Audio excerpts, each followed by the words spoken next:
வணக்கம் நண்பர்களே, நான் தான் லவ்லி ஃபேன்சி ஜலாலுதீன் திருச்சியிலிருந்து. இன்னைக்கு ஒரு முக்கியமான தகவலோட உங்கள்ட்ட வந்திருக்கேன். நீங்க மாசம் மாசம் ரீசார்ஜ் பண்ற நபரா இருந்தீங்க அப்படின்னா, தயவு செஞ்சு அத தவிர்த்துக்குங்க. ஏன்னா மாசத்துக்கு உங்களுக்கு ரூ. 350 நீங்க ரீசார்ஜ் பண்ணணும். ஏர்டெல் ஆர் ஜியோ உங்களுக்கு ஒரு 2 ஜிபி வேணும் அப்படின்னா.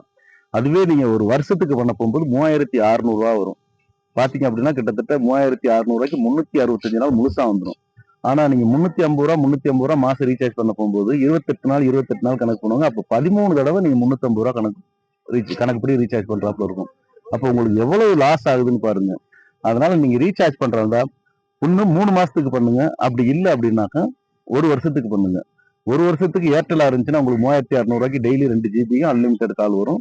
அதுவே ரூ. 3600 ஜியோவா இருந்துச்சு அப்படின்னாக்கா 1 இயருக்கு 2.5 ஜிபி டேட்டாவும் அன்லிமிடெட் காலும் வரும். அதுவே ரெண்டுமே 5G போனா இருந்துச்சு அப்படின்னா உங்களுக்கு அன்லிமிடெட் 5G டேட்டாவும் கிடைக்கும். நான் சொல்றது 3600ங்கிறது 3599 ஒரு புரிதலுக்காக 3600 சொல்றேன். அதனால நீங்க ரீசார்ஜ் பண்ணும்போது மாச ரீசார்ஜை தவிர்த்துக்குங்க. கூடுமானவரை இயர்லி ரீசார்ஜ் போட்டீங்க அப்படின்னா உங்களுக்கு கிட்டத்தட்ட ஒரு 500 600 மேல மிச்சம் வரும். ஃபாலோ பண்ணுங்க. நன்றி.